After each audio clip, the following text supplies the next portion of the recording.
अस्पर्शयोगो वै नाम सर्वसत्त्वसुखो हितः अविवादो अविरुद्धश्च देशितस्तं नमाम्यहम्। अविवादो अविरुद्धश्च देशितस्तं नमाम्यहम्।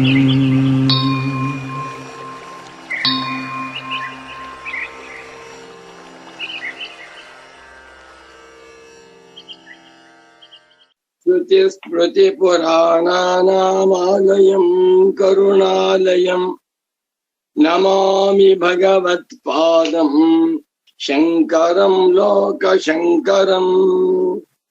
वन्दे तं सच्चिदानन्दं यतिवर्यं महामतिं वेदान्तसारज्ञं सद्गुरुं प्रणतोऽस्म्यहम्। भारती करुणापात्रं भारती पदभूषणं भारती पदमारूढं भारती तीर्थमाश्रये। विद्याविनयसम्पन्नं वीतरागं विवेकिनं वन्दे वेदान्ततत्त्वज्ञं विधुशेखर भारतीम्। शङ्कराचार्य सच्छिष्यं ज्ञानिराजं तपस्विनं नैष्कर्म्य सिद्धिकर्तारं सुरेश्वरमहं भजे। श्रीमच्छङ्कर भगवत्पूज्य पादमहासद्गुरुभ्यो नमः। श्री श्री सच्चिदानन्देन्द्र सरस्वती सद्गुरुपादुकाभ्यां नमः। नमो नमः सद्गुरुपादुकाभ्यां। तत्व जिज्ञासु साधकರು, ಸದ್ಗುರು ಭಕ್ತರು, ವೇದಾಂತ ಪ್ರಿಯರು ಆಗಿರುವ ತಮ್ಮೆಲ್ಲರಿಗೂ ಇಂದಿನ ಸುಪ್ರಭಾತವನ್ನು ಹೇಳುತ್ತಾ, ಇಂದು ವಿಶ್ವಾವಸುನಾಮ ಸಂವತ್ಸರದಲ್ಲಿ ದಕ್ಷಿಣಾಯನ ಹಿಮಂತ ಋತು ಮಾರ್ಗಶೀರ್ಷ ಮಾಸ ಶುಕ್ಲ ಪಕ್ಷ ಚತುರ್ದಶಿ ತಿಥಿ. ನಾಳೆ ದಿವಸ ದತ್ತ ಜಯಂತಿ. ಮಾರ್ಗಶೀರ್ಷ ಮಾಸ ಶುಕ್ಲ ಪಕ್ಷ ಪೌರ್ಣಮಾಸ್ಯ ತಿಥಿ. ಅತ್ಯಂತ ಪವಿತ್ರವಾಗಿರುವ ಪರ್ವಕಾಲ. ನಾಳೆ ಗುರುವಾರವೂ ಬಂದುಬಿಟ್ಟಿದೆ. ಬಹಳ ವಿಶೇಷ ಅಂತ ತಿಳಿಸುತ್ತಾ ಇಂದಿನ ಸುಪ್ರಭಾತವನ್ನು ತಮ್ಮೆಲ್ಲರಿಗೂ ತಿಳಿಸುತ್ತಾ, ಇಂದಿನ ನೈಷ್ಕರ್ಮ್ಯ ಸಿದ್ಧಿ ಪ್ರವಚನ ಕಾರ್ಯಕ್ರಮಕ್ಕೆ ತಮ್ಮೆಲ್ಲರಿಗೂ ಹೃತ್ಪೂರ್ವಕವಾದ ಸುಸ್ವಾಗತ. ಇಂದು 2025ನೇ ಇಸವಿ ಡಿಸೆಂಬರ್ ಮಾಹೆಯಲ್ಲಿ 3ನೇ ತಾರೀಖಿನ ಬುಧವಾರದ ಶುಭೋದಯವನ್ನು ತಮ್ಮೆಲ್ಲರಿಗೂ ತಿಳಿಸುತ್ತಾ ಕಾರ್ಯಕ್ರಮವನ್ನ ಪ್ರಾರಂಭ ಮಾಡೋಣ. ಓಂ ಕಾನಿಲಾಜ್ಞಬ್ಧರಿತ್ರ್ಯಂತಂ ಸೃಕ್ಫಣೀವೋದ್ಗತಂ ಯತಃ ಧ್ವಾಂತಚ್ಛಿದೇ ನಮಸ್ತಸ್ಮೈ ಹರಯೇ ಬುದ್ಧಿ ಸಾಕ್ಷಿಣೀ ಅಲಬ್ಧ್ವಾತಿಶಯಂ ಯಸ್ಮಾತ್ ವ್ಯಾವೃತ್ತಾಸ್ತಮಬಾಧಯಃ ಗರೀಯಸೇ ನಮಸ್ತಸ್ಮೈ ಅವಿದ್ಯಾ ಗ್ರಂಥಿ ಭೇದಿನಿ.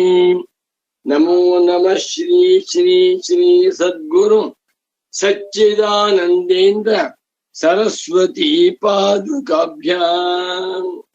ಅಥ ಸುರೇಶ್ವರಾಚಾರ್ಯ ಕೃತ ನೈಷ್ಕರ್ಮ್ಯ ಸಿದ್ಧೌ ತೃತೀಯಾಧ್ಯಾಯ ಪ್ರಾರಭ್ಯತೆ. 3ನೇ ಅಧ್ಯಾಯ ನೈಷ್ಕರ್ಮ್ಯ ಸಿದ್ಧಿಯಲ್ಲಿ 3ನೇ ಅಧ್ಯಾಯವನ್ನ ನೋಡೋಣ. ಮೊಟ್ಟಮೊದಲನೇ ಶ್ಲೋಕ 3ನೇ ಅಧ್ಯಾಯದ ಪ್ರಥಮ ಶ್ಲೋಕ. ಶ್ರೀ ಸುರೇಶ್ವರಾಚಾರ್ಯ ಉವಾಚ ಯದಾ ನ ತತ್ವಮಸ್ಯಾದೇಃ ಬ್ರಹ್ಮಾಸ್ಮೀತ್ಯವಗಚ್ಚತಿ ಬದ್ಧಸ್ತಾಹಂ ಮಮೋ ನೈತಿ ತದಾ ಗೀರ್ಮನಸೋ ಸ್ಮೃತಿಂ ಬಾ ಜೋರಾಗಿದೆ ಶ್ಲೋಕ. ಶ್ರುತಿಂ ಶ್ರುತಿಂ ಸ್ಮೃತಿಂ ಮೂರು ಶಬ್ದ ಇದೆ. ಇಲ್ಲಿ ಶ್ರುತಿಂ ಅಲ್ಲ, ಶ್ರುತಿಂ, ಶ್ರುತಿಮೂ ಅಲ್ಲ. ಶ್ರುತಿ ಎನ್ನುವ ಮಾತಿಗೆ ಮಾರ್ಗ. ನೈತೆ ಶ್ರುತಿ ಪಾರ್ಥ ಜಾನನ್ ಭಗವದ್ಗೀತಾ ವಾಕ್ಯ. ಶ್ರುತಿ ಶ್ರುತಿ ಶ್ರುತಯಃ ಇಕಾರಾಂತಃ ಸ್ತ್ರೀಲಿಂಗಃ ಶ್ರುತಿ ಶಬ್ದಃ ಶ್ರುತಿ ಶಬ್ದವತೆ. ಬ ಶ್ರುತಿ ಸೃಗತೌ ಧಾತು. ಬಾಬಾ ಏನು ಅದ್ಭುತ. ಶ್ರುತಿಂ ಅಂದ್ರೆ ಮಾರ್ಗವನ್ನು, ದಾರಿಯನ್ನು ಅವನು ನಯೇತಿ ಹೊಂದುವುದಿಲ್ಲ. ನೈಷ್ಕರ್ಮ್ಯ ಸಿದ್ಧಿಯಲ್ಲಿ 3ನೇ ಅಧ್ಯಾಯದ ಪ್ರಾರಂಭದ ಶ್ಲೋಕವಿದು. ಶ್ಲೋಕಕ್ಕೆ ಪದ ವಿಭಾಗವನ್ನು ಮಾಡ್ತೇನೆ, ನೋಡ್ಕೊಳ್ಳಿ.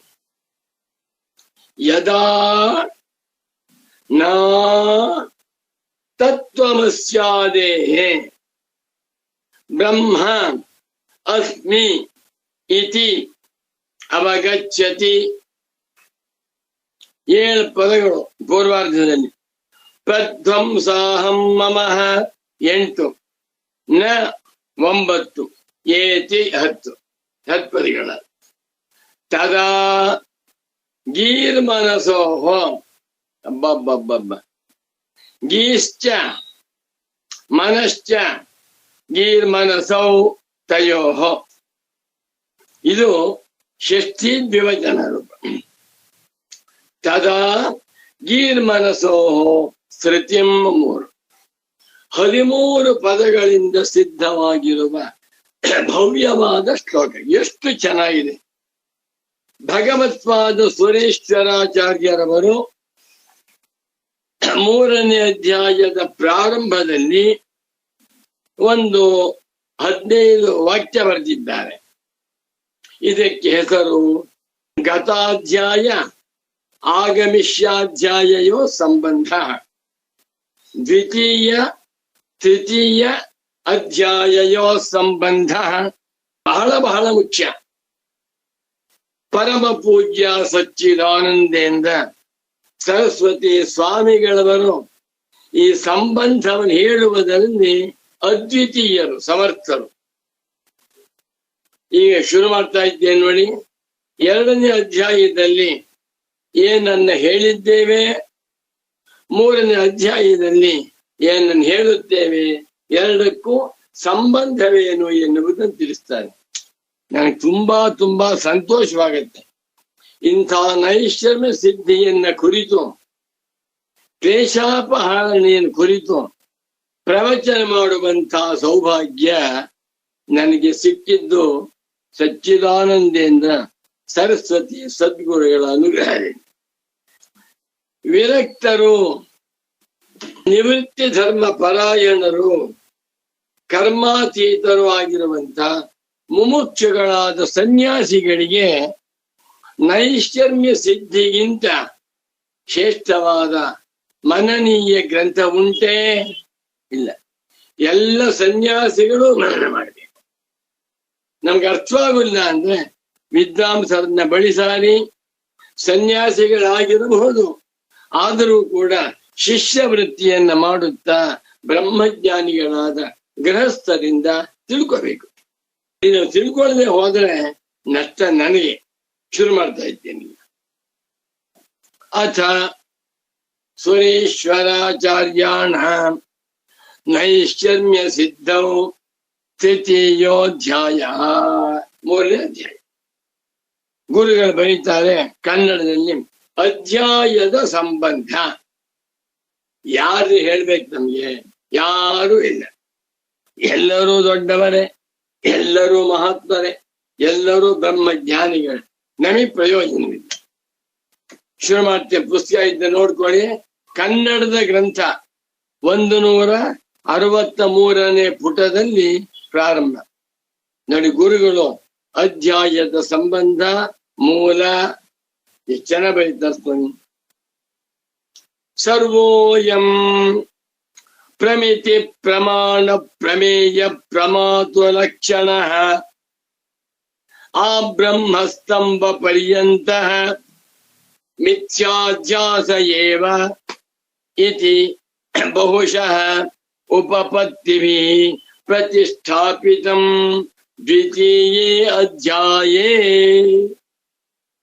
2ನೇ ಅಧ್ಯಾಯದಲ್ಲಿ ಒಟ್ಟು 119 ಶ್ಲೋಕಗಳಿವೆ.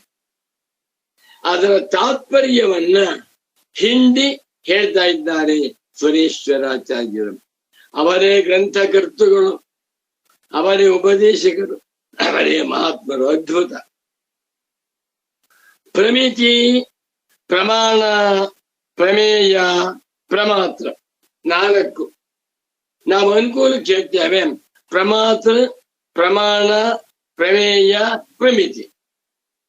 ಯಾಕೆ ಸುರೇಶ್ವರಾಚಾರ್ಯರವರು ಪ್ರಮಾತ್ರ, ಪ್ರಮಾಣ, ಪ್ರಮೇಯ, ಪ್ರಮಿತಿ ಎಂದು ಹೇಳದೆ ಪ್ರಮಿತಿ, ಪ್ರಮಾಣ, ಪ್ರಮೇಯ, ಪ್ರಮಾತು ಅಂತ ಹೇಳಿದ್ದಾರೆ ಅಂದರೆ ಗುರುಗಳು ಹೇಳಿದ್ದಾರೆ.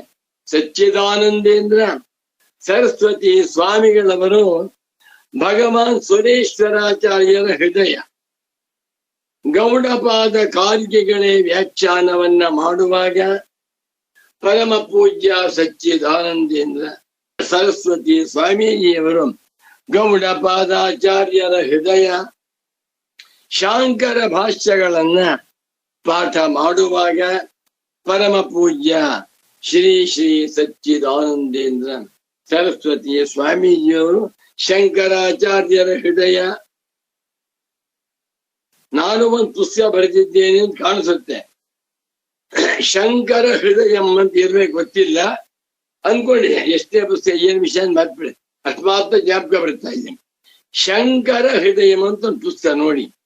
ಇಲ್ಲಿ ಯಾಕೆ ಪ್ರಮಿತಿ ಪ್ರಾರಂಭದಲ್ಲಿ ಹೇಳಿದ್ದಾರೆ ಅಂದರೆ ನಮಗೆ ಬೇಕಾದದ್ದು ಪ್ರಮಿತಿ. ಪುಸ್ತಕವನ್ನ ನೋಡಿದೆ, ನಾನು ಪ್ರಮಿತಿ ಹೊಂಟಾಯ್ತು. ಇದು ನೈಷಮ್ಯ ಸಿದ್ಧಿ ಗ್ರಂಥ ಅಂತ, ಅದು ಬಹಳ ಮುಖ್ಯವಾದದ್ದು. ಆ ಪ್ರಮಿತಿ ಉಂಟಾಗುವುದಕ್ಕೆ ಸಾಧನ ಯಾವುದು? ಕಣ್ಣು, ಪ್ರಮಾಣ.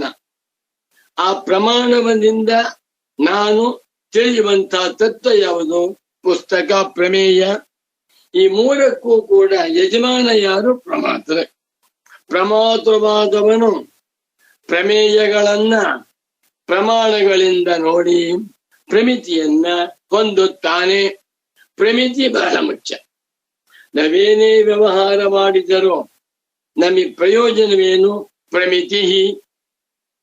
ಎಷ್ಟು ಚೆನ್ನಾಗಿ ಒಂದು ಹಣ್ಣನ್ನ ನೋಡಿದೆ, ಹಣ್ಣು ಅಂತ ಗೊತ್ತಾಯ್ತು, ತಿನ್ನಕ್ಕೆ ಹೋಗ್ತೇನೆ. ರಸ್ತೆಯಲ್ಲಿ ಹೋಗ್ತಾ ಇದ್ದೇನೆ, ಇದು ಅಮೇಧ್ಯ ಅಂತ ಗೊತ್ತಾಯ್ತು, ದೂರ ಹೋಗ್ತೇನೆ. ನಮಗೆ ಪ್ರಮಾತ್ರ, ಪ್ರಮಾಣ, ಪ್ರಮೇಯ ಮುಖ್ಯವಲ್ಲ, ಪ್ರಮಿತಿಯೇ ಮುಖ್ಯ. ಅದನ್ನು ಇಟ್ಕೊಂಡು ಸುರೇಶ್ವರಾಚಾರ್ಯ ಹೇಳ್ತಾ ಇದ್ದಾರೆ, ಪ್ರಮಿತಿ ಪ್ರಮಾಣಂ ಪ್ರಮೇಯಂ ಪ್ರಮಾತಾ ಚ ಪ್ರಮಿತಿಶ್ಚ ಪ್ರಮಾಣಂಚ ಪ್ರಮೇಯಂಚ ಪ್ರಮಾತಾ ಚ ಪ್ರಮಿತಿ ಪ್ರಮಾಣ ಪ್ರಮೇಯ ಪ್ರಮಾತಾರ. ಏನು ಬರೀತಾರೆ? ವ್ಯಾಕರಣ ಬದ್ಧವಾಗಿದೆ. ಪ್ರಮಾತ್ರವಾಗಿರುವ ನಾನು ಪ್ರಮೇಯವಾಗಿರುವಂತಹ ವಸ್ತುವನ್ನ ಪ್ರಮಾಣದಿಂದ ನೋಡಿ ಇಂತಹದ್ದು ಅಂತ ಹೇಳ್ತೇನೆ. ಇದು ನಾ ಹೇಳಿದ ರೂಪವಾಯ್ತು. ಇನ್ನು ಶಬ್ದೋಚ್ಚಾರಣ. ಯಾರೋ ಪ್ರವಚನ ಮಾಡ್ತಾ ಇದ್ದಾರೆ, ಬಹಳ ಚೆನ್ನಾಗಿ ಕಿವಿ ಕೇಳಿಸ್ತಾ ಇದೆ, ಹತ್ರಕ್ಕೆ ಹೋದೆ. ನಾನು ಪ್ರಮಾತೃವಾಗಿ ಅಲ್ಲಿ ಶ್ರೋತೃವಾಗಿ ಕೂತ್ಕೊಂಡು ಆ ಪ್ರವಚನ ಎನ್ನುವಂತ ಪ್ರಮೇಯವನ್ನ ಕಿವಿ ಎನ್ನುವಂತ ಪ್ರಮಾಣದಿಂದ ಕೇಳಿದೆ, ಅರ್ಥವಾಯಿತು. ಇದು ಸಚ್ಚಿದಾನಂದೇಂದ್ರ ಸರಸ್ವತಿ ಸ್ವಾಮಿಗಳವರ ನೈಷಮ್ಯ ಸಿದ್ಧಿಯ ಪ್ರವಚನ ಗೊತ್ತೇ. ಜೋರಾಗಿ ಹಾಕುವಂತ. ಯಾಕೆ? ನನ್ನ ಗುರುಗಳ ಉಪನ್ಯಾಸ ಮಜಾ. ನನ್ಗೇನಾಗ್ಬಿಟ್ಟಿದೆ, ಸಚ್ಚಿದಾನಂದೇಂದ್ರ ಸರಸ್ವತಿ ಸ್ವಾಮಿಗಳವರ ಉಪನ್ಯಾಸಗಳನ್ನ ಕೇಳಿ, ಸಚ್ಚಿದಾನಂದೇಂದ್ರ ಸರಸ್ವತಿ ಸದ್ಗುರುಗಳ ಶಾಂಕರ ಭಾಷ್ಯ ಪಾಠಗಳನ್ನ ಶ್ರವಣ ಮಾಡಿ, ಸ್ವತಃ ಪ್ರಸ್ಥಾನತೆ ಶಾಂಕರ ಭಾಷ್ಯಗಳನ್ನ ಅಧ್ಯಯನ ಮಾಡಿರುವಂತಹ ನನಗೆ ಬೇರೆ ಯಾರೇ ಉಪನ್ಯಾಸ ಅಂತಂದ್ರೂ ಅಷ್ಟು ರುಚಿಸುವುದಿಲ್ಲ. ಎಲ್ಲರೂ ಮಹಾತ್ಮ ಸಂತೋಷ. ಎಸ್ಪೆಷಲಿ ಈ ರಾಮಾಯಣ, ಭಾರತ, ಭಾಗವತ ಕಥಾ ಗ್ರಂಥಗಳನ್ನ ಕೇಳ್ತಾ ಇದ್ರೆ ಸಾಕು ಅನ್ಸುತ್ತೆ. ಈ ರುಚಿ ಯಾವುದು ಬೇಡ. ಇಲ್ಲಿ ಮುಂದಕ್ಕೆ ಹೋಗ್ತೇನೆ. ಎಷ್ಟೇ ಸರ್ವೋಪಿ ಅಯಂ ಪ್ರಮಾತು ಪ್ರಮಾಣ ಪ್ರಮೇಯ ಪ್ರಮಿತಿ ರಕ್ಷಣ ಆ ಬ್ರಹ್ಮ ಸ್ತಂಭ ಪರ್ಯಂತ. ಅಬ್ಬಾ, ಇದೆಲ್ಲಿಂದ ಎಲ್ಲಿವರೆಗಿದೆ? ಆ ಬ್ರಹ್ಮ ಹಿರಣ್ಯ ಗರ್ಭ ಬ್ರಹ್ಮನಿಂದ ಪ್ರಾರಂಭ ಮಾಡಿಕೊಂಡು ಸ್ತಂಭ, ಸಣ್ಣ ಹುಳ, ಇರುವೆ, ಸೊಳ್ಳೆ, ಜಿರ್ಲೆ, ಅಲ್ಲಿವರೆಗೂ ಕೂಡ ಸಮಾನವಾಗಿದೆ. ಎಂತ ಧೀರ ಸಂದೇಹ ಇದೆ. ಹಿರಣ್ಯ ಗರ್ಭ ಬಹಳ ಬಹಳ ದೊಡ್ಡವನು. ಮೊನ್ನೆ ನೋಡ್ತಾ ಇದ್ದೇವಲ್ಲ, ಬೃಹದಾರಣ್ಯಕ ಉಪನಿಷತ್ತಿನಲ್ಲಿ ಸವೈ ಶರೀರಿ ಪ್ರಸಮ ಸವೈ ಪುರುಷ ಉಚ್ಯತೆ ಆದಿ ಕರ್ತಾ ಸಭೂತಾನ ಬ್ರಹ್ಮಾಗ್ರೇ ಸಮವರ್ತತ. ಬಹಳ ಬಹಳ ದೊಡ್ಡವನು ಯಾರು? ವಿರಾಟ್ ಪುರುಷ, ಪ್ರಜಾಪತಿ, ಹಿರಣ್ಯ ಗರ್ಭ, ಪ್ರಥಮ ಶರೀರಿ. ಅವನಿಂದ ಪ್ರಾರಂಭ ಮಾಡಿಕೊಂಡು ಇರುವೆಯವರೆಗೆ ಎಲ್ಲವೂ ಮಿಥ್ಯಾಧ್ಯಾಸ. ಜ್ಞಾಪಕ ಇಟ್ಕೊಳ್ಳಿ. ಒಂದು ಒಳ್ಳೆ ಉದಾಹರಣೆ ಕೊಡ್ತೇನೆ. ಅವ ಸಾಮಾನ್ಯ ಮನುಷ್ಯ ಇದ್ದಾನೆ, ಅವನಿಗೆ ಮದುವೆಯಾಗಿಲ್ಲ, ಮಕ್ಕಳಿಲ್ಲ, ವಿದ್ಯೆ ಇಲ್ಲ, ಬುದ್ಧಿ ಇಲ್ಲ, ದಡ್ಡ. ಭಿಕ್ಷೆ ಮಾಡ್ತಾ ಜೀವನ ಮಾಡ್ತಾ ಇದ್ದಾನೆ. ಭಿಕ್ಷೆ ಅನ್ನ, ಅದು ಹೊಟ್ಟೆ ತುಂಬ ಅನ್ನ ಸಿಗ್ತಾ ಇಲ್ಲ, ಎಲ್ಲೋ ಬಿದ್ದು ತಾನು ಹೇಳ್ತಾ ಇದ್ದಾನೆ. ಅವನಿಂದ ಪ್ರಾರಂಭ ಮಾಡಿಕೊಂಡು ದೊಡ್ಡ ಶ್ರೀಮಂತ ಇದ್ದಾನೆ. ಒಂದು ದಿವಸಕ್ಕೆ ಅವನಿಗೆ 5 ಕೋಟಿ ರೂಪಾಯಿ ಇನ್ಕಮ್ ಇದೆ. ಒಂದು ವರ್ಷಕ್ಕೆ ಅವನು 10,000 ಕೋಟಿ ಟ್ಯಾಕ್ಸ್ ಕಟ್ತಾ ಇದ್ದಾನೆ. ಪ್ರಪಂಚದ ಬಹಳ ದೊಡ್ಡ ಮನುಷ್ಯ. ಅವನವರೆಗೂ ಕೂಡ ಎಲ್ಲರೂ ಸಂಸಾರಿಗಳೇ, ಎಲ್ಲರೂ ಅಜ್ಞಾನಿಗಳೇ. ವೇದಾಂತದ ದೃಷ್ಟಿಯಿಂದ ಎಲ್ಲರೂ ಒಂದೇ. ಯಾಕೆ? ಎಲ್ಲರಿಗೂ ಅಹಂ ಮಮ ಕರ್ತೃತ್ವ ಭೋಕ್ತೃತ್ವ ಎಲ್ಲರಿಗೂ ಅಧ್ಯಾಸ ಸಮಾನವಾಗುಂಟು. ಇದು ಬಹಳ ಡೇಂಜರಸ್ ಸ್ಟೇಟ್ಮೆಂಟ್, ಆದರೂ ಸತ್ಯ. ಎಲ್ಲರಿಗೂ ನಾನು ಹುಟ್ಟಿದ್ದೇನೆ, ವಯಸ್ಸಾಯ್ತು, ಸಾಯ್ತೇನೆ. ಸಾಯೋದು ಯಾರು? ಹುಟ್ಟಿದ್ಯಾರು? ಬೆಳೆದಿದ್ಯಾರು? ಯಾರಿಗೆ ವಯಸ್ಸು ಶರೀರಕ್ಕೆ? ಅದನ್ನ ತಿಳಿಯದೆ ಶರೀರವನ್ನೇ ನಾನೆಂದು ಯಾರ್ಯಾರು ಮಾಡ್ಕೊಂಡಿದ್ದಾರೋ ಎಲ್ಲರಿಗೂ ಅಜ್ಞಾನಿ. ಅವಿದ್ಯಾಯಾಮಂತರೇ ವರ್ತಮಾನ ಸರ್ವೋಯಂ. ಎಲ್ಲವೂ ಕೂಡ ಯಾವುದು? ಪ್ರಮಾತೃ, ಪ್ರಮಾಣ, ಪ್ರಮೇಯ, ಪ್ರಮಿತಿ ರೂಪವಾಗಿರುವ ಇದೆಲ್ಲವೂ ಆ ಬ್ರಹ್ಮ ಸ್ತಂಭ ಪರ್ಯಂತ. ಸಣ್ಣ ಇರುವೆಯಿಂದ ಪ್ರಾರಂಭ ಮಾಡಿಕೊಂಡು, ಸಣ್ಣ ಸೊಳ್ಳೆಯಿಂದ ಪ್ರಾರಂಭ ಮಾಡಿಕೊಂಡು, ಸಣ್ಣ ಮೀನು ಅಲ್ಲಿ ಪ್ರಾರಂಭ ಮಾಡಿಕೊಂಡು ಬ್ರಹ್ಮ ಪರ್ಯಂತಂ. ಮನುಷ್ಯರು, ರಾಕ್ಷಸರು, ದೇವತೆಗಳು, ಇಂದ್ರ, ಬೃಹಸ್ಪತಿ, ಪ್ರಜಾಪತಿ, ಅಲ್ಲಿವರೆಗೆ 84 ಲಕ್ಷ ಜೀವರಾಶಿಗಳು ಕೂಡ ಮಿಥ್ಯಾಧ್ಯಾಸ, ಅಧ್ಯಾಸದಲ್ಲೇ ಮುಳುಗಿದ್ದಾರೆ. ಏನ್ ಆಶ್ಚರ್ಯವಿದು! ಬ್ರಹ್ಮಜ್ಞಾನಿಯೊಬ್ಬನನ್ನ ಬಿಟ್ಟು ಬ್ರಹ್ಮಜ್ಞಾನಿ ವಿಶ್ವವಂದ್ಯ. ಬ್ರಹ್ಮಜ್ಞಾನಿಯ ಬ್ರಹ್ಮಾನಂದ, ಮೋಕ್ಷಾನಂದ, ಹರಿಹರ ಬ್ರಹ್ಮಾದಿಗಳ ಆನಂದದ ದೃಷ್ಟಿಯಿಂದ ಕೋಟಿ ಕೋಟಿ ಪಟ್ಟಿದ್ದೀನಿ. ಮುಂದೆ ಬರುತ್ತಿದ್ರಲ್ಲಿ ಎಲ್ಲಿ? ಬೃಹದಾರಣ್ಯಕ ಉಪನಿಷತ್ತಿನಲ್ಲಿಯೂ ತೈತ್ತರಿಯೋಪನಿಷತ್ತಿನಲ್ಲಿಯೂ ಬ್ರಹ್ಮಾನಂದ ಸ್ವರೂಪವನ್ನು ತೋರಿಸ್ತಾರೆ. ಯುವಾಸ್ಯ ಸಾಧು ಯುವಾಧ್ಯಾಯಕ ಆಶಿಷ್ಟೋ ದಢಿಷ್ಟೋ ಬಲಿಷ್ಠ ಶುರು ಮಾಡಿಕೊಂಡು 100 ಪಟ್ಟು ಜಾಸ್ತಿ. ಕೊನೆಗೆ ಸ ಏಕೋ ಬ್ರಹ್ಮಣ ಆನಂದ, ಬ್ರಹ್ಮಜ್ಞಾನಿಗೆ ಬ್ರಹ್ಮವೇ ನಾನು ಎನ್ನುವ ತಿಳುವಳಿಕೆಯಿಂದ, ಅಹಂ ಬ್ರಹ್ಮಾಸ್ಮಿ ತಿಳುವಳಿಕೆಯಿಂದ ಉಂಟಾಗಿರುವ ಆನಂದಕ್ಕೆ ಹೆಸರು ಬ್ರಹ್ಮಾನಂದ. ಅಲ್ಲಿ ಆನಂದ, ಆನಂದ್ಯ, ಆನಂದಿ ಎನ್ನುವಂತ ತ್ರಿಪುಟಿ ಇಲ್ಲ. ಹೇಗೆ ಪರಬ್ರಹ್ಮವು ತ್ರಿಪುಟಿ ಅತೀತವಾದದ್ದು, ಹೇಗೆ ಬ್ರಹ್ಮಕ್ಕೆ ದೇಶಕಾಲಗಳ ಪರಿಚ್ಛೇದವಿಲ್ಲವೋ ಆ ಪರಿಪೂರ್ಣವಾಗಿರುವ ಬ್ರಹ್ಮವೇ ಆನಂದ. ಅದನ್ನ ಅರ್ಥ ಮಾಡಿಕೊಂಡಿರುವಂಥವನೇ ಮಹಾತ್ಮ. ಅವನನ್ನೇ ನಾನು ಭಗವಾನ್ ರಮಣ ಮಹರ್ಷಿಗಳು, ಭಗವಾನ್ ಸಚ್ಚಿದಾನಂದೇಂದ್ರ ಸರಸ್ವತಿ ಸ್ವಾಮಿಗಳು ಆಗಾಗ್ಗೆ ಹೇಳ್ತಾ ಇರ್ತೀನಿ. ಸರ್ವೋಯಂ ಆ ಬ್ರಹ್ಮಸ್ತಂಭ ಪರ್ಯಂತ ಪ್ರಮಿತಿ ಪ್ರಮಾಣ ಪ್ರಮೇಯ ಪ್ರಮಾತ್ವ ಲಕ್ಷಣ ಸಂಸಾರ ಮಿಥ್ಯಾಧ್ಯಾಸ ಏವ. ಮಿಥ್ಯಾ ಸುಳ್ಳಾಗಿರುವ ಅಧ್ಯಾಸ, ಅಧ್ಯಸ್ಥವಾದ ಸಂಸಾರ. ಏನ್ ವೇದಾಂತ ಸಾಮಾನ್ಯವಾದ ಶಾಸ್ತ್ರವಲ್ಲ. MA ಮಾಡ್ದ, PhD ಮಾಡ್ದ, MS ಅವೆಲ್ಲ ಅಲ್ಲ, ಅನುಭವ ಶಾಸ್ತ್ರ. ಸರಿ, ಮುಂದಕ್ಕೆ ಹೋಗ್ಬಿಡುತ್ತೆ. ಒಟ್ಟಿನಲ್ಲಿ ಇರುವೆಯಿಂದ ಬ್ರಹ್ಮನವರೆಗೆ ಹಬ್ಬಿಕೊಂಡಿರುವ ಪ್ರಮಾತ ಪ್ರಮಾಣ ಪ್ರಮೇಯ ಪ್ರಮಿತ ರೂಪವಾಗಿರುವ ಸರ್ವೋಯಂ ಈ ಪ್ರಪಂಚವೆಲ್ಲವೂ ಕೂಡ ಮಿಥ್ಯಾಧ್ಯಾಸ ಏವ, ಮಿಥ್ಯಾ ಸುಳ್ಳಾಗಿರುವ ಅಧ್ಯಾಸದಿಂದ ತೋರ್ತಾ ಇದೆ ಎನ್ನುವುದನ್ನ 2ನೇ ಅಧ್ಯಾಯದಲ್ಲಿ ಬಹುಶಃ ಬಹಳ ಉಪಪತ್ತಿಭಿ ಯುಕ್ತಿಭಿ ಅನೇಕ ಯುಕ್ತಿಗಳಿಂದ ಪ್ರತಿಷ್ಠಾಪಿತಂ. The statement has been fortified, has been established, it has been proved. ಎಲ್ಲಿ? ಪೂರ್ವಸ್ಮಿನ್ ಅಧ್ಯಾಯೇ. ಆತ್ಮ ಚ, ಆತ್ಮ ಹೇಗಿದ್ದಾನೆ? ಜನ್ಮಾದಿ ಷಡ್ಭಾವ ವಿಕಾರ ವರ್ಜಿತ ಕೂಟಸ್ಥಬೋಧ ಏವ ಇತಿ ಸ್ಫುಟೀಕೃತಂ. ಅನಾತ್ಮ ವಸ್ತು ಹಣೆ ಬರ ಹೇಳು, ಎಲ್ಲವೂ ಅನಾತ್ಮ.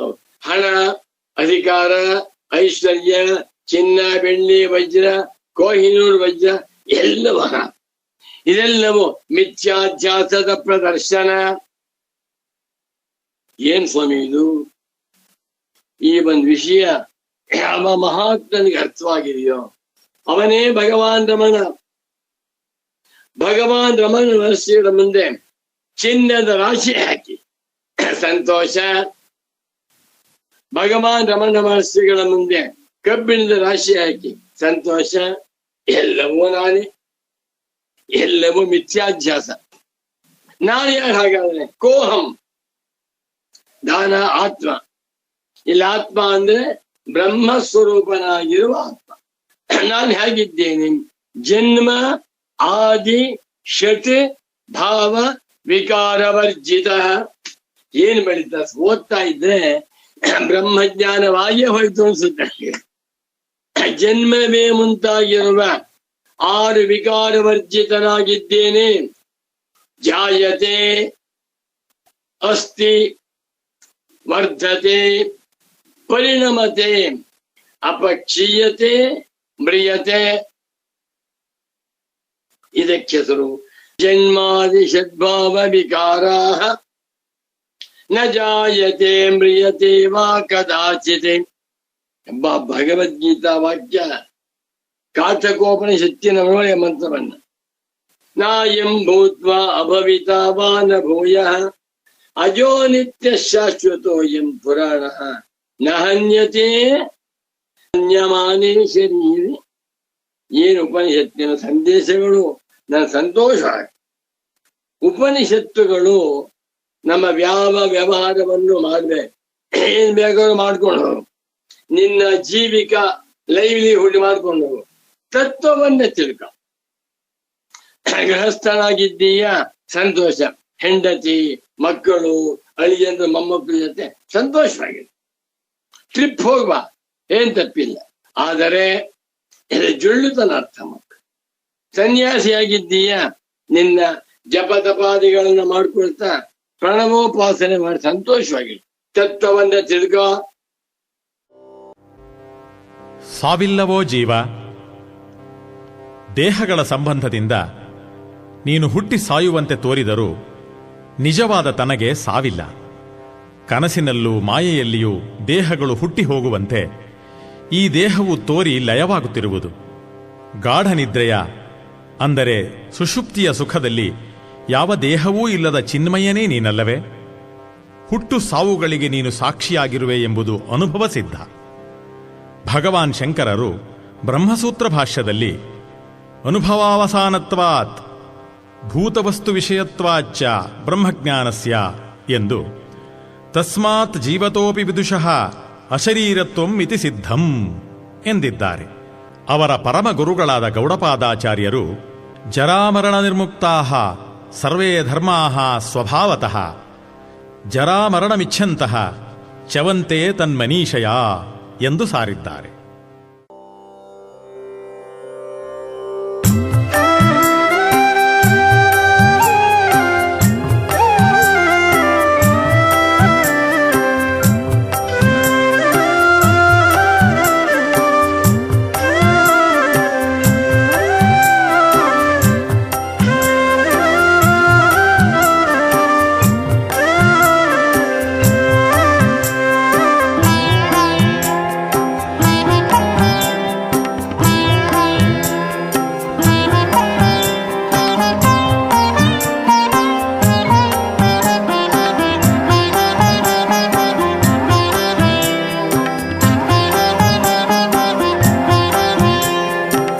ಸಾವಿಲ್ಲವೋ ಜೀವ ನಿನಗೆಂದಿಗೂ, ಸಾವಿಲ್ಲವೋ ಜೀವ, ಸಾವಿಲ್ಲವೋ ಜೀವ ನಿನಗೆಂದಿಗೂ, ಸಾವಿಲ್ಲವೋ ಜೀವ. ಸಾವಿಲ್ಲವು ಪರಿಭಾವಿಸೆ ಜಗವೇ, ಸಾವ ಹುಟ್ಟುತಿಹ ತಾವೈಸಲನಿ, ಸಾವಿಲ್ಲವೋ ಜೀವ. ಸಾವಿಲ್ಲವು ಪರಿಭಾವಿಸೆ ಜಗವೇ, ಸಾವ ಹುಟ್ಟುತಿಹ ತಾವೈಸಲನಿ, ಸಾವಿಲ್ಲವೋ ಜೀವ ನಿನಗೆಂದಿಗೂ, ಸಾವಿಲ್ಲವೋ ಜೀವ.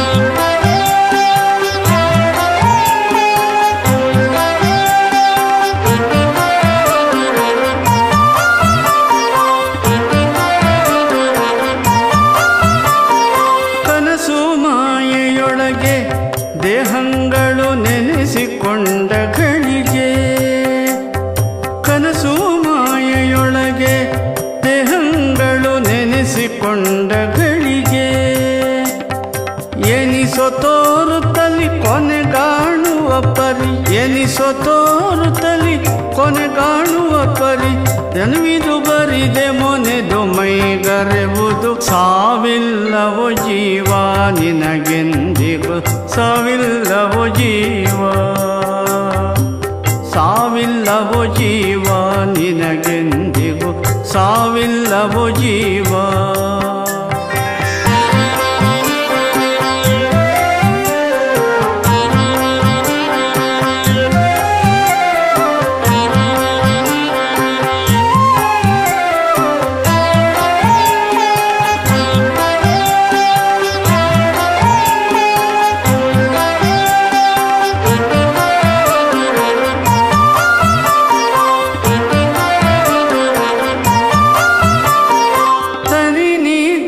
ಸೊಗದೆ ನಿನನು ದಿನ ತನುವಿನೊಳಗೆ ಸಿಗದೆ, ತನಿ ನಿದ್ರೆಯ ಸೊಗದೆ ನಿನನು ದಿನ ತನುವಿನೊಳಗೆ ಸಿಗರೆ ಚಿನುಮಯನ ಹೆನಿ ಅನಘ ಶಂಕರನೈ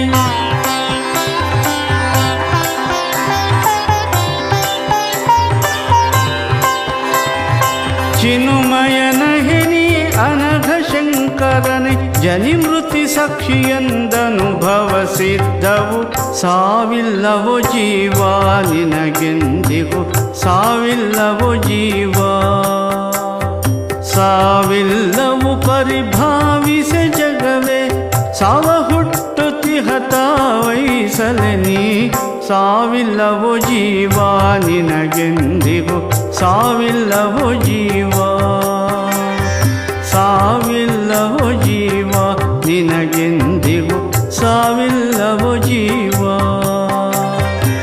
ತಂದನಿ ತರನ ನನ್ನ ತಂದ ತಾನನ ತರನ ನನ್ನ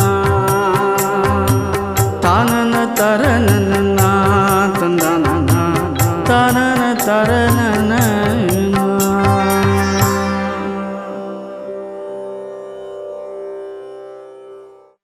ಏಂತ ಯಾರು ನಾನು?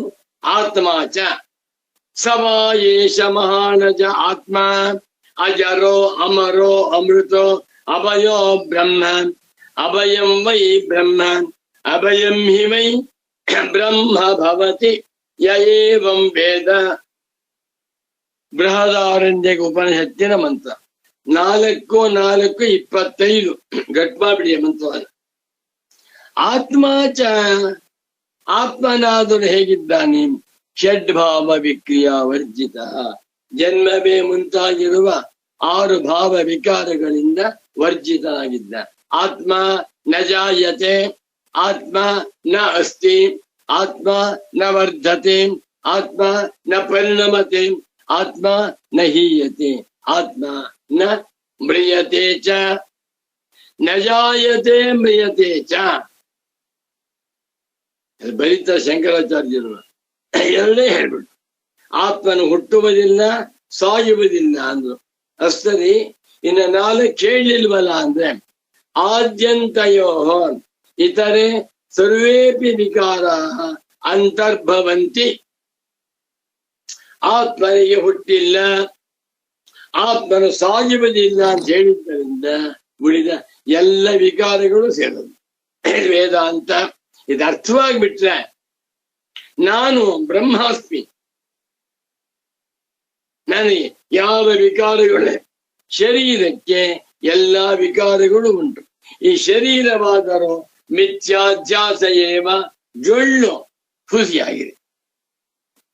ಆತ್ಮಾಚ ಜನ್ಮಾದಿ ಷಡ್ಭಾವ ವಿಕ್ರಿಯಾ ವರ್ಜಿತ ಕೂಟಸ್ಥಬೋಧ ಏವ, ಕೂಟಸ್ಥಶ್ಚ ಬೋಧಶ್ಚ ಕೂಟಸ್ಥ ಬೋಧ.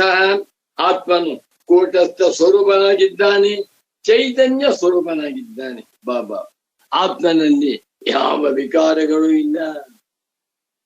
ಸಾಕ್ಷಿ ಚೇತ ಕೇವಲ ನಿರ್ಗುಣಷ್ಟೇ. ಆ ಮಂತ್ರ ಅದ್ಭುತವಾದ ಮಂತ್ರ, ಮನನೀಯ ಮಂತ್ರಗಳು ಬಹಳ ಚೆನ್ನ. ಏಕೋ ದೇವ ಸರ್ವಭೂತೇಷು ಗೂಢ ಸರ್ವವ್ಯಾಪಿ ಸರ್ವಭೂತಾಂತರಾತ್ಮ ಕರ್ಮಾಧ್ಯಕ್ಷ ಸರ್ವಭೂತಾಧಿವಾಸ ಸಾಕ್ಷಿ ಚೇತ ಕೇವಲ ನಿರ್ಗುಣಶ್ಚ. ಈ ಮಂತ್ರದ ಅರ್ಥವನ್ನ ಅನುಸಂಧಾನ ಮಾಡ್ತಾ ಇದ್ದರೆ ಅವನೇ ನಿಜವಾದ ಸನ್ಯಾಸಿ. ತುಂಬಾ ಜೋರಾಗಿದೆ. ಆತ್ಮಾಚ ಆತ್ಮಾತು ಆತ್ಮನಾದರೋ ಜನ್ಮವೇ ಮುಂತಾಗಿರುವ 6 ಭಾವ ವಿಕಾರ ವರ್ಜಿತನಾಗಿ ಕೂಟಸ್ಥ ಬೋಧ, ಕೂಟಸ್ಥ ಬೋಧ ಸ್ವರೂಪನೇ ಆಗಿದ್ದಾನೆ ಎನ್ನುವುದನ್ನ ಸ್ಫುಟೀಕೃತಂ ಸ್ಫುಟವಾಗಿ ತೋರಿಸ್ಕೊಟ್ಟಿದ್ದೇವೆ. ಇಲ್ಲಿ ಪೂಜ್ಯ ಸದ್ಗುರುಗಳು ಒಂದು ಪ್ರಶ್ನೆ ಹಾಕಿದ್ದು, ಮಗು 2 ವಾಕ್ಯಗಳಲ್ಲಿ ಏನ್ ವಿಶೇಷವಿದೆ ಹೇಳೋ.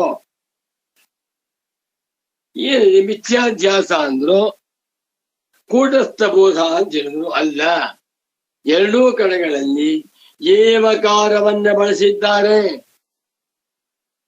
ಸುರೇಶ್ವರಾಚಾರ್ಯರ ಮಾತುಗಳನ್ನ ನಿಧಾನವಾಗಿ ಅರ್ಥ ಮಾಡ್ಕೋಬೇಕು ಅಂತ ಹೇಳ್ತೇನೆ.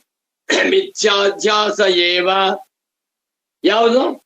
ಸರ್ವೋಯಂ ಆ ಬ್ರಹ್ಮಸ್ತಂಭ ಪರ್ಯಂತ ಪ್ರಮೇತ್ಯ ಪ್ರಮಾಣ ಪ್ರಮೇಯ ಪ್ರಮಾತ ಲಕ್ಷಣ ಮಿಥ್ಯಾಧ್ಯಾಸ ಅಲ್ಲ, ಮಿಥ್ಯಾಧ್ಯಾಸ ಏವ. ಬರೀ ಜೊಳ್ಳು ಮಿಥ್ಯಾಭೂತವಾಗಿದೆ. ಅಧ್ಯಾಸ ಅಂತಲೂ ಆತ್ಮಾತು ಆತ್ಮನಾದರೂ ಕೂಟಸ್ಥಬೋಧ ಏವ. ಯಾವ ವಿಕಾರಗಳನ್ನು ಅನುಭವಿಸದೆ ಎಲ್ಲ ವಿಕಾರಗಳನ್ನು ಬೆಳಗುತ್ತಿರುವ ಸಾಕ್ಷಿ ಚೈತನ್ಯ ಸ್ವರೂಪನೇ ಆತ್ಮ ಎನ್ನುವುದು ಹೇಳಿ. ಕಿಂಜೋತಿಸ್ತವ ಭಾನುಮಾನ ಹನಿಮೆ ರಾತ್ರೌ ಪ್ರದೀಪಾಧಿಕಂ ಸ್ಯಾದೇವಂ ರವಿದೀಪ ದರ್ಶನ ವಿಧಂ ಚಿಂಜೋತಿರಾಚ್ಯಾಯಿಮೆ ಚಕ್ಷುಸ್ತಸ್ಯ ನಿಮೀಲನಾದಿ ಸಮಯೇ ಕಿಂ ದೀರ್ಧಿಯೋ ದರ್ಶನೆ ಕಿಂ ತತ್ರಾಹಮತೋ ಭವಾನ್ ಪರಮಕಂ ಜ್ಯೋತಿಸ್ತದಸ್ಮಿ ಪ್ರಭೋ. ಎಷ್ಟು ಚೆನ್ನಾಗಿದೆ. ಶಂಕರ ಭಗವತ್ ಪೂಜ್ಯ ಪಾದಾಚಾರ್ಯರು ಇಡೀ ಮಾನವ ಕುಲಕೋಟಿಗೆ ಬ್ರಹ್ಮಜ್ಞಾನವನ್ನ ಉಪದೇಶ ಮಾಡಿದ್ದಾರೆ. ಅಂತಹ ಬ್ರಹ್ಮಜ್ಞಾನವನ್ನ ಪ್ರತಿಯೊಬ್ಬರು ಹೊಂದಬೇಕು, ಅವಕಾಶ ಉಂಟು. ಎಲ್ಲ ಮಾನವರಿಗೂ ಪ್ರತ್ಯಗಾತ್ಮ ಸ್ವರೂಪ ಒಂದೇ. ಮುಂದಕ್ಕೆ ಹೋಗ್ತೇನೆ. ಈ ಎರಡೂ ವಿಷಯಗಳನ್ನ ಹಿಂದಿನ 2ನೇ ಅಧ್ಯಾಯದಲ್ಲಿ ಸ್ಫುಟೀಕೃತಂ,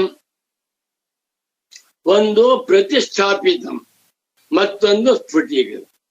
ತಯೋಶ್ಚ ಮಿಥ್ಯಾಧ್ಯಾಸ ಕೂಟಸ್ಥ ಆತ್ಮನೋ ನಾಂತರೇಣ ಅಜ್ಞಾನಂ ಸಂಬಂಧ ಅನ್ಯತ್ರ ಚೋದನಾ ಪರಿಪ್ರಾಪಿತಾತ್ ಯಥಾ ಇಯಮೇವರುಕೆ ಅಗ್ನಿಸ್ಸಾಮ ಇತಿ.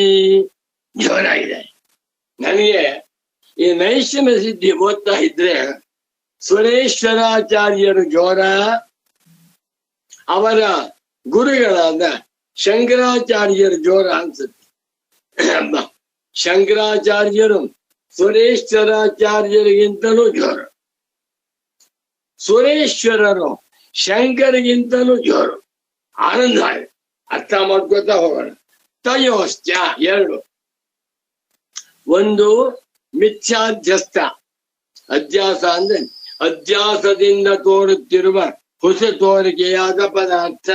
ಮತ್ತೊಂದು ಕೂಟಸ್ಥನಾದ ಆತ್ಮ. ಮಿಥ್ಯಾಧ್ಯಾಸಶ್ಚ ಕೂಟಸ್ಥ ಆತ್ಮ ಚ ಮಿಥ್ಯಾಧ್ಯಾಸ ಕೂಟಸ್ಥ ಆತ್ಮಾನೌ ತಯೋ. ಎರಡು ಬೇರೆ, ಒಂದು ಜೊಳ್ಳು ಮತ್ತೊಂದು ಗಟ್ಟಿ. ಒಂದು ಅಧ್ಯಾಸದಿಂದ ತೋರುತ್ತಿರುವ ಹುಸಿಯಾದ ಮಿಥ್ಯಾ ಪದಾರ್ಥ, ಮತ್ತೊಂದು ಕೂಟಸ್ಥ ಬೋಧನಾಗಿ ಜನ್ಮಾದಿ ವಿಕ್ರಿಯಾರಹಿತನಾಗಿರುವ. ಎರಡಕ್ಕೂ ಕೂಡ ತಯೋಹ ಷಷ್ಠಿ ದ್ವಿವಚನ. ಮಿಥ್ಯಾಧ್ಯಾಸ ಕೂಟಸ್ಥ ಆತ್ಮನೋ ಏನಾಗಿದೆ? ಸಂಬಂಧ. ನಾನೇ ಶರೀರ. ನಿಮ್ಗೆ ಯಾರು ಹೇಳಿದ್ರು? ನನಗೆ 38 ವರ್ಷ, 63 ವರ್ಷ ವಯಸ್ಸಾಯ್ತು. ಇವಾಗ ನನಗೆ 91 ಪ್ರಾರಂಭವಾಯ್ತು. ಯಾವುದಕ್ಕೆ? ಶರೀರಕ್ಕೆ. ನೀ ಶರೀರ ಅಲ್ವಲ್ಲ. ಎಲ್ಲರೂ ಕೂಡ ಆ ಬ್ರಹ್ಮಸ್ತಂಭ ಪರ್ಯಂತವಾಗಿರುವ 84 ಲಕ್ಷ ಜೀವರಾಶಿಗಳು ಈ ಮಿಥ್ಯಾಧ್ಯಾಸವಾಗಿರುವ ಶರೀರವನ್ನ ನಾನು ಅಂತ ಮಾಡ್ಕೊಂಡಿದ್ದಾರೆ. ಹೌದಾ? ಅಮೆರಿಕಕ್ಕೆ ಹೋಗಿ, ಜರ್ಮನಿಗೆ ಹೋಗಿ, ಲಂಡನ್ಗೆ ಹೋಗಿ, ಎಲ್ಲಿ ಹೋದ್ರು ಕೂಡ ಐ ಆಮ್ ಸೋ. ಹೀಗೆ ಮಿಥ್ಯಾಧ್ಯಾಸವನ್ನು ಅಂದ್ರೆ ಮಿಥ್ಯಾಧ್ಯಸ್ಥವಾಗಿರುವ ದೇಹಾದಿಗಳನ್ನು, ಕೂಟಸ್ಥ ಆತ್ಮನನ್ನು ಕೂಡ ಒಂದರಲ್ಲಿ ಮತ್ತೊಂದನ್ನ ಸಂಬಂಧ. ಆತ್ಮನಲ್ಲಿ ದೇಹಾದಿಗಳ ಸಂಬಂಧ, ದೇಹಾದಿಗಳಲ್ಲಿ ಆತ್ಮನ ಸಂಬಂಧ. ಇದು ಕಾಣಿಸ್ತಾ ಇದೆ. ಇದು ನ ಅಜ್ಞಾನಮಂತರೇಣ. ಹೀಗೆ ಕಾಣುವುದಕ್ಕೆ ಕಾರಣ ಅಜ್ಞಾನ. ಅಜ್ಞಾನಮಂತರೇಣ ಅಜ್ಞಾನಂ ವಿನ ಅಜ್ಞಾನೇನ ವಿನ ಅಜ್ಞಾನವಲ್ಲದೆ ಅಜ್ಞಾನವೊಂದನ್ನು ಬಿಟ್ಟು ಬೇರೆ ಯಾವುದು ಕಾರಣ ಅಜ್ಞಾನಮೇವ ಕಾರಣ ಐಕಾತ್ಮ್ಯ ಪ್ರತಿಪತ್ತಿರ್ಯ ಸ್ವಾತ್ಮಾನುಭವ ಸಂಶ್ರಯ ಸಾ ವಿದ್ಯಾ ಸಂಸ್ಕೃತೇರ್ಬೀಜಂ ತನ್ನಾಶೋ ಮುಕ್ತಿರಾತ್ಮನ ಬಾ ಸುರೇಶ್ವರಾಚಾರ್ಯರ ಮಾತುಗಳು ಆಟಂಬಾಂ. ಈ ಮಿಥ್ಯಾಧ್ಯಸ್ಥ ಅಧ್ಯಾಸ ಸುಳ್ಳಾಗಿ ಅಧ್ಯಸ್ಥವಾಗಿರುವ ದೇಹಾದಿಗಳಿಗೂ ಪ್ರಮಿತಿ ಪ್ರಮಾಣ ಪ್ರಮೇಯ ಪ್ರಮಾತವಾಗಿರುವಂತಹ ವಸ್ತುಗಳಿಗೂ ಕೂಟಸ್ಥನೋ ಬೋಧ ಸ್ವರೂಪನಾಗಿರುವಂತಹ ಆತ್ಮನಿಗೂ ಸಂಬಂಧವಾಗಿದೆ. ಎಷ್ಟರ ಮಟ್ಟಿಗೆ ನಾನೇ ಶರೀರ, ನಾನೇ ಕಂಡು, ನನಗೆ ವಯಸ್ಸಾಯ್ತು, ನಾನ್ ಗಂಡಸು, ನಾನ್ ಹುಡುಗ ಎಟ್ಸೆಟ್ರಾ ಇದೆಲ್ಲವೂ ಕೂಡ ಆತ್ಮನ ಧರ್ಮಗಳೇ ಅಲ್ಲ. ಗಚ್ಚಾಮಿ ತಿಷ್ಠಾಮಿ ಲಂಘಯಾಮಿ ಅಧ್ಯಾಸ ಭಾಷ್ಯದಲ್ಲಿ ಸೊಗಸಾಗಿ ಬೆಳೆದಿ ಓದ್ಬೇಕಾದ ಇಂಥ ವಿಚಾರಗಳನ್ನ ಹೇಳ್ತಾ ಹೋಣ. ಲಕ್ಷಾಂತರ ಜನಗಳು ಸೇರಿದಾಗ ಇದನ್ನು ಹೇಳಿದರೆ 1,000 ಜನರು ತಿಳ್ಕೊತಾರೆ. ನಾವ್ ಹೇಳದೆ ಹೋಗ್ಬಿಟ್ರೆ ತಪ್ಪಾಗುತ್ತೆ. ತಯೋಶ್ಚ ಮಿಥ್ಯಾಧ್ಯಾಸ ಕೂಟಸ್ಥ ಆತ್ಮನೋ ಅಜ್ಞಾನಂ ಅಂತರೇಣ ಸಂಬಂಧೋ ನಾಸ್ತಿ. ಈಗ ಅನ್ವಯ ಹೇಳ್ತೇನೆ ನೋಡ್ಕೊಳ್ಳಿ. ತಯೋಶ್ಚ ಮಿಥ್ಯಾಧ್ಯಾಸ ಕೂಟಸ್ಥಾತ್ಮನೋ ಅಜ್ಞಾನಂ ಅಂತರೇಣ ಸಂಬಂಧ ಅನ್ಯತ್ರ ನಾಸ್ತಿ. ಒಂದು ಒಳ್ಳೆ ಉದಾಹರಣೆ ಕೊಡ್ತಾ ಇದ್ದಾರೆ. ಚೋದನಾ ಪರಿಹಾರಾತು ಅನ್ಯತ್ರ. ಉಪಾಸನಾ ಪ್ರಕರಣದಲ್ಲಿ ಭಾವನೆ ಮಾಡಬೇಕು. ಅಲ್ಲಿ ಇಯಮೇವ ಋಕ್, ಇಯಂ ಸ್ತ್ರೀಲಿಂಗ, ಎಲ್ಲೆಲ್ಲಿ ಇಯಂ ಅನ್ನುವಂತಹ ಪದ ಬರುತ್ತದೆಯೋ ಅಲ್ಲೆಲ್ಲ ಪೃಥ್ವಿಯಿಂದ ಅರ್ಥವನ್ನ ಮಾಡ್ಕೊಳ್ಬೇಕು. ನನ್ನ ಗುರುಗಳ ಸಂಶೋಧನೆ. ವೇದಗಳಲ್ಲಿ ವೇದಾಂತಗಳಲ್ಲಿ ಇಯಂ ಅನ್ನುವಂತ ಸ್ತ್ರೀಲಿಂಗ ಸಭೆಯಲ್ಲಿ ಬರುತ್ತದೆಯೋ ಅಲ್ಲೆಲ್ಲ ಇಯಂ ಪೃಥಿವೀ. ಎಲ್ಲಿ ಅಯಂ ಅನ್ ಬರುತ್ತದೆಯೋ ಅಯಂ ಪ್ರಪಂಚ. ಎಲ್ಲಿ ಇದಂ ಅನ್ ಬರುತ್ತದೆಯೋ ಇದಂ ಜಗತೆ. ಇದಂ ಜಗತೆ ಅಯಂ ಪ್ರಪಂಚ ಇಯಂ ಪೃಥಿವೀ. ಎಷ್ಟು ಸಂಶೋಧನೆ ಮಾಡಿದ್ದಾರೆ ಸ್ವಾಮಿಗಳು. ಸಚ್ಚಿದಾನಂದೇಂದ್ರ ಸರಸ್ವತಿ ಸದ್ಗುರುಗಳನ್ನ ಎಷ್ಟೇ ಸ್ತೋತ್ರ ಮಾಡಿದರೂ ಕಮ್ಮಿ. ಇಲ್ಲಿ ನೋಡಿ, ಇಯಮೇವ ಋಕ್, ಇದು ಪದಚ್ಛೇದ ಮಾಡ್ತೇನೆ. ಇದು ಚಾಂದೋಗ್ಯೋಪನಿಷತ್ತಿನ ಒಂದು ಮಂತ್ರ. ಇಯಂ ಏವ ಋಕ್ ಅಗ್ನಿ ಸಾಮ. 5 ಪದಗಳೇ. ಉಪಾಸನೆ ಮಾಡುವಾಗ ಇಯಮೇವ, ಈ ಭೂಮಿಯನ್ನೇ ಪೃಥ್ವಿಯನ್ನೇ ಋಕ್ ಎಂದು ಉಪಾಸನೆ ಮಾಡಬೇಕು. ಅಗ್ನಿ, ಅಗ್ನಿಯನ್ನ ಸಾಮ ಎಂದು ಉಪಾಸನೆ ಮಾಡಬೇಕು. ಉಪಾಸನಾ ಪ್ರಕರಣ ಬೇಕಾದಷ್ಟಿದೆ. ಈ ಭೂಮಿಯೇ ಋಕ್, ಅಗ್ನಿಯೇ ಸಾಮ. ಅಲ್ಲಿ ಮಾತ್ರ ಅಧ್ಯಾಸವಲ್ಲ. ಯಾಕೆ? ಅದು ಭಾವನೆ.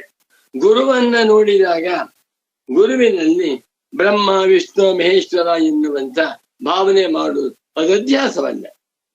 ಅಧ್ಯಾಸ ಭ್ರಾಂತಿ. ಇದು ಉಪಾಸನಾ ಭಾವನೆ ಬಹಳ ಮುಖ್ಯವಾದದ್ದು. ಭಾವನೆಗೆ ಫಲ ಉಂಟು, ಒಳ್ಳೆ ಫಲ. ಅಧ್ಯಾಸದಿಂದ ಅನರ್ಥವೇ ಫಲ. ಮಂತ್ರೇ ತೀರ್ಥೇ ದ್ವಿಜೇ ದೈವೇ ದೈವಜ್ಞೇ ಭೇಷಜೇ ಗುರೌ ಯಾದೃಶಿ ಭಾವನಾ ಯಸ್ಯ ಸಿದ್ಧಿರ್ಭವತಿ ತಾದೃಶಿ.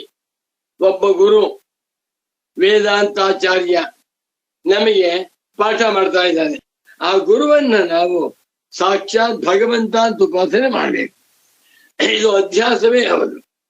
ಆ ಗುರುವು ನಿಜವಾಗಿ ನೋಡಿದರೆ ಅವನ ಶರೀರ ಮತ್ಸ್ಯ ಅನಾತ್ಮ ವಸ್ತು. ಹಾಗೆ ಮಾಡ್ಬೇಡಿ. ಇದು ಪ್ರಯತ್ನ ಪೂರ್ವಕವಾಗಿ ಮಾಡಬೇಕಾಗಿರುವ ಭಾವನೆಯಾದ್ದರಿಂದ ಇದು ಅಧ್ಯಾಸವಲ್ಲ.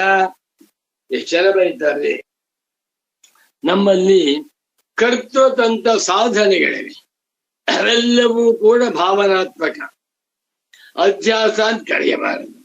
ಆದರೆ ವಸ್ತುತಂತ್ರ ಜ್ಞಾನ ವಿಚಾರ ಮಾಡುವಾಗ ಮಾತ್ರ ಅಧ್ಯಾಸ ಎನ್ನುವಂತ ಕಟ್ಟಿಟ್ಟ ಬುತ್ತಿ. ಇಲ್ಲಿ ಇಯಮೇ ಬರಕ್ಕೆ, ಈ ಭೂಮಿಯೇರಕ್ಕೆ ಅಗ್ನಿ ಸಾಮ ಎನ್ನುವುದು ಭಾವನೆ. ಅದನ್ನ ಬಿಟ್ಟು ಅದು ಅಧ್ಯಾಸವಲ್ಲ. ಉಳಿದ ಆತ್ಮನಿಗೂ ಮಿಥ್ಯಾಧ್ಯಾಸವಾಗಿರುವ ದೇಹಾದಿಗಳಿಗೂ ಉಂಟಾಗಿರುವಂತ ಸಂಬಂಧ ಅಧ್ಯಾಸವು ಅಜ್ಞಾನವಂತರೇಣ ನಾಸ್ತಿ. ಅಜ್ಞಾನವಿಲ್ಲದೆ ಸಾಧ್ಯವಿಲ್ಲ. ಯತ್ತ ಯತ್ತ ಅನ್ಯೋನ್ಯಾಧ್ಯಾಸ ತತ್ರ ತತ್ರ ಅಜ್ಞಾನಂ ವರ್ತತೆ.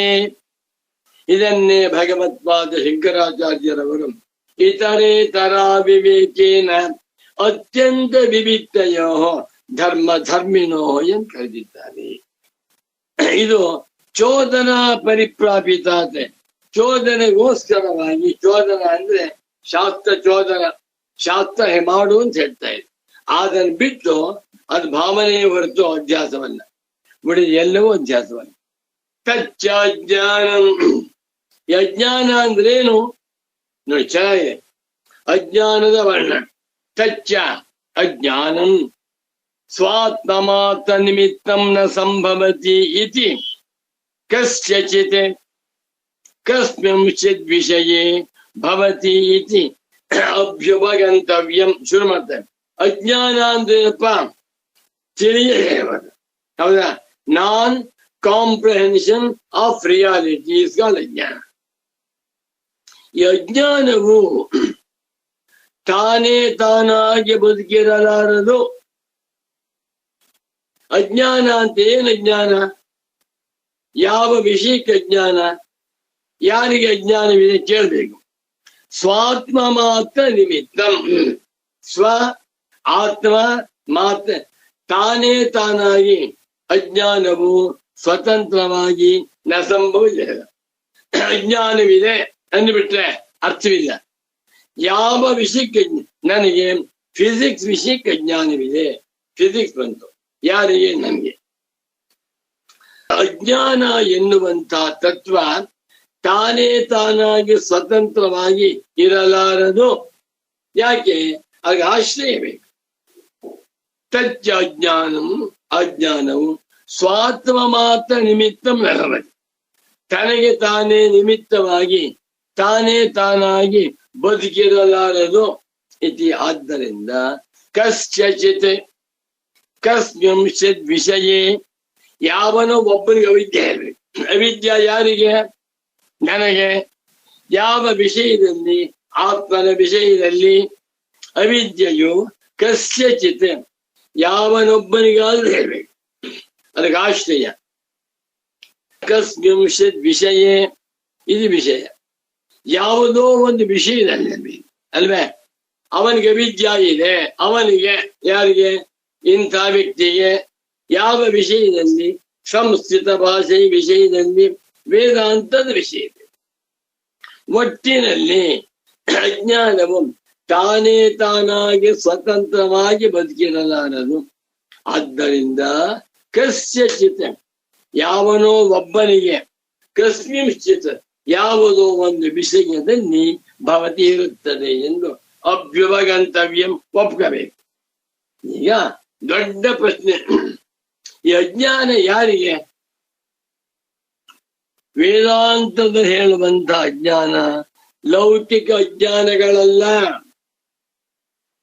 ಲೌಕಿಕ ಅಜ್ಞಾನಗಳು ವೈಯಕ್ತಿಕ. ದೊಡ್ಡ ಸೈಂಟಿಸ್ಟ್ ಇದ್ದಾನೆ, ಅವನಿಗೆ ಅವನು ಫಿಸಿಸಿಸ್ಟು, ಫಿಸಿಕ್ಸ್ ಬಗ್ಗೆ ಅಜ್ಞಾನವಿಲ್ಲ. ವಿದ್ಯಾರ್ಥಿಗಳಿಗೆ ಅಜ್ಞಾನವಿಲ್ಲ. ಇನ್ನೊಬ್ಬ ಸ್ವಿಮಾಲಜಿ ಅಧ್ಯಯನ ಮಾಡಿದ್ದಾನೆ, ಸ್ವಿಮ್ಮಿಂಗ್ ಗೊತ್ತು, ಅವನಿಗೆ ಸ್ವಿಮ್ಮಿಂಗ್ ವಿಷಯದಲ್ಲಿ ಅಜ್ಞಾನವಿಲ್ಲ, ಬೇರೆಯವರಿಗಿದೆ. ಮತ್ತೊಬ್ಬ ಕೆಮಿಸ್ಟ್ರಿ ಪ್ರೊಫೆಸರ್, ಅವನಿಗೆ ಕೆಮಿಸ್ಟ್ರಿ ವಿಷಯದಲ್ಲಿ ಅಜ್ಞಾನವಿಲ್ಲ, ಮತ್ತೊಬ್ಬರಿಗುಂಟು. ಲೋಕದಲ್ಲಿರುವಂತಹ ಅಜ್ಞಾನವು ವೈಯಕ್ತಿಕ, ಇಲ್ಲಿ ವೇದಾಂತರು ಹೇಳುವಂತಹ ಅಜ್ಞಾನವು ಸಾರ್ವತ್ರಿಕ. ಕಸ್ಯಚಿತ್, ಯಾವನಿಗೆ ಅಜ್ಞಾನವಿದೆ, ಕಸ್ಮಿಂಶ್ಚಿತ್, ಯಾವ ವಿಷಯದಲ್ಲಿ ಅಜ್ಞಾನವಿದೆ ಎನ್ನುವುದನ್ನ ನಾವು ಅಭ್ಯುಪಗಂತವ್ಯ, ಒಪ್ಪಬೇಕು. ಒಂದು ಇಹ ಚ ಪದಾರ್ಥದ್ವಯಂ ನಿರ್ಧಾರಿತಂ ಆತ್ಮ ಅನಾತ್ಮ ಚ ಇತಿ. ಈಗ ಎರಡು ಪದಾರ್ಥ ತೀರ್ಮಾನ ಮಾಡಿದ್ದೇವೆ. ವೇದಾಂತದಲ್ಲಿ ಇಡೀ ವಿಶ್ವವನ್ನ, ಇಡೀ ಪ್ರಪಂಚವನ್ನ ಎಲ್ಲ ಭಾಗ ಮಾಡ್ಬಿಟ್ಟು, ಒಂದು ಆತ್ಮ ಮತ್ತೊಂದೆಲ್ಲ ಅನಾತ್ಮ. ಶರೀರದಿಂದ ಪ್ರಾರಂಭ ಮಾಡಿಕೊಂಡು ಅವ್ಯಾಕೃತದವರೆಗೆ, ಅವ್ಯಕ್ತದವರೆಗೆ ಎಲ್ಲವೂ ಅನಾತ್ಮ. ಆತ್ಮ ನಾನು, ಆತ್ಮ ಮತ್ತು ಅನಾತ್ಮ ಎನ್ನುವ ಎರಡು ಪದಾರ್ಥಗಳೇ. ಅವಿದ್ಯಾ ಯಾರಿಗೆ? ಅಜ್ಞಾನ ಯಾರಿಗೆ? ಆತ್ಮನಿಗೂ ಅನಾತ್ಮಕ್ಕೂ ವಿಚಾರ ಮಾಡೋಣ. ಇಹ ಚ ವೇದಾಂತೇಶು ಪದಾರ್ಥ ದ್ವಯಂ ನಿರ್ಧಾರಿತಂ, ಎರಡು ಪದಾರ್ಥಗಳು ತೀರ್ಮಾನ ಮಾಡಿದ್ದಾರೆ. ಯಾವ್ಯಾವುದು? ಒಂದು ಆತ್ಮ, ಮತ್ತೊಂದು ಅನಾತ್ಮ. ಆತ್ಮಾನಾತ್ಮ ವಿವೇಕ ಅಲ್ವೇ? ಏನ್ ಚೆನ್ನಾಗಿದೆ ಸ್ವಾಮಿ, ಅದ್ಭುತವಾಗಿದೆ. ತತ್ರ ಅನಾತ್ಮನಸ್ತಾವತಿ ನ ಅಜ್ಞಾನೇನ ಅಭಿಸಂಬಂಧ. ಈಗ ಅಜ್ಞಾನ ಯಾರಿಗೆ? ಆತ್ಮನಿಗೆ ಅಜ್ಞಾನವ, ಅನಾತ್ಮವಾದ ದೇಹಾದಿಗಳಲ್ಲಿ ಅಜ್ಞಾನವ ವಿಚಾರ ಮಾಡ್ತಾ ಹೋಗ್ತಾ ಇದ್ದಾರೆ. ತುಂಬಾ ಚೆನ್ನಾಗಿದೆ. ಇದನ್ನ ನಾಳೆ ದಿವಸ ಅನುಸಂಧಾನ ಮಾಡೋಣ ಅಂತ ತಿಳಿಸುತ್ತಾ, ಶ್ರೀ ಶ್ರೀ ಸಚ್ಚಿದಾನಂದೇಂದ್ರ ಸರಸ್ವತಿ ಸದ್ಗುರು ಪಾದುಕಾಭ್ಯಾಂ ನಮಃ. ನಮೋ ನಮಃ ಸದ್ಗುರು ಪಾದುಕಾಭ್ಯಾಂ.